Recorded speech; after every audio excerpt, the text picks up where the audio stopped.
Canada જવા માંગતા ભારતીય વિદ્યાર્થીઓ માટે સાવચેતીજનક સમાચાર સામે આવ્યા છે। રિપોર્ટ પ્રમાણે કેનેડામાં બેરોજગારી અને વિદેશી વિદ્યાર્થીઓ માટેના કડક નિયમોનું પાલન નિષ્ણાંતોએ હાલ પૂરતું વિદ્યાર્થીઓને કેનેડા જવાનું આયોજન ન કરવા અપીલ કરી છે। ભારતીયો અને ખાસ કરીને ગુજરાતી વિદ્યાર્થીઓ કેનેડામાં અભ્યાસ કરી આ સાથે જ પાર્ટ ટાઈમ જોબ કરતા હોય છે। એવામાં રિપોર્ટ પ્રમાણે કેનેડામાં હવે પહેલાની જેમ છૂટથી જોબ મળી નથી રહી। ઇમિગ્રેશનમાં એટલો બધો વધારો થયો છે, નીચા પગારની જોબ લેવા માટે પણ પડાપડી થઈ રહી છે, જેથી જોબ શોધવી અને પછી તેના આધારે ગુજરાન ચલાવવું મુશ્કેલ છે।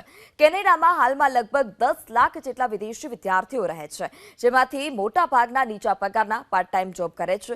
ક્યાંય પણ જોબ ઓપનિંગ હોય તો ઢગલાબંધ સ્ટુડન્ટ ત્યાં જોબ લેવા માટે પહોંચી જાય છે અને ત્યાં લાઈનો લાગે છે।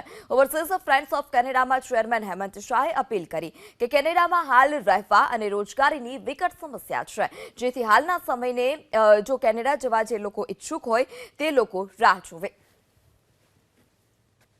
કેનેડા ફ્રેન્ડલી અને મલ્ટીકલ્ચરિઝમ અને ડાયવર્સિટીનું કન્ટ્રી છે।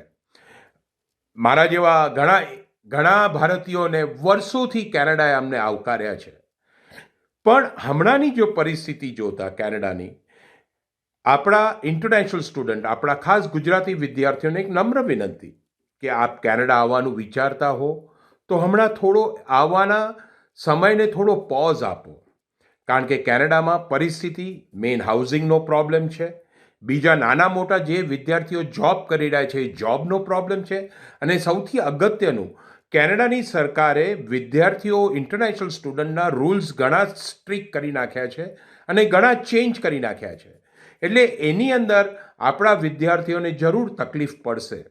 અને ખાસ અગત્યનું કે આપણા કેનેડા અને ભારતના જે સંબંધો 10-11 મહિનાથી ખાટા થયા છે એ સુધરતા દેખાતા નથી, એટલે હું સમજી શકો છો કે હું શું કહી રહ્યો છું। તો એટલા જ માટે ખાસ વિદ્યાર્થીઓને વિનંતી, આવવાની અમે ના નથી પડતા, જરૂર આવો। કેનેડામાં મલ્ટીકલ્ચરિઝમ ડાયવર્સિટી કન્ટ્રી છે, ઓપોર્ચ્યુનિટી છે, પણ હમણાં એ ઓપોર્ચ્યુનિટી ઓછી છે। એટલા માટે મહેરબાની કરી નમ્ર વિનંતી કે તમારા આવવાના સમયને થોડો પોઝ આપો, 12 મહિના 15 મહિનાનો પોઝ આપો, અને એના પછી તમે આવશો। અને જે 12-15 મહિનાનો સમય ભારતમાં આપશો એ તમારા જ કેરિયરમાં, તમારી ઇંગ્લિશ પ્રોફેશન્સમાં, ક્રોસ કલ્ચર કમ્યુનિકેશનમાં, ઇંગ્લિશ લખવાનું વાંચવાનું એમાં સુધારો, તમને નાનો મોટો જોબ મળી શકતો હોય ભારતમાં, એ જોબ લઈ લો, તો એ બધા અનુભવ જ્યારે તમે કેનેડા આવશો 12 મહિને કે 15 મહિને, એ તમને ઘણો ફાયદાકારક થશે। એટલે મારી નમ્ર વિનંતી, અને ખાસ અગત્યનું કેનેડાના ન્યૂઝ મહેરબાની કરી જોતા રહો, એટલે આપને ખબર પડશે કે કેનેડામાં શું સિચ્યુએશન છે, કેનેડામાં શું પોલિટિકલ સિચ્યુએશન છે, રાજકીય સિચ્યુએશન છે, ઇકોનોમી શું છે, એ આપને ખબર પડશે જો કેનેડાના ન્યૂઝ વધારે ગૂગલ પર જોતા રહેશો તો।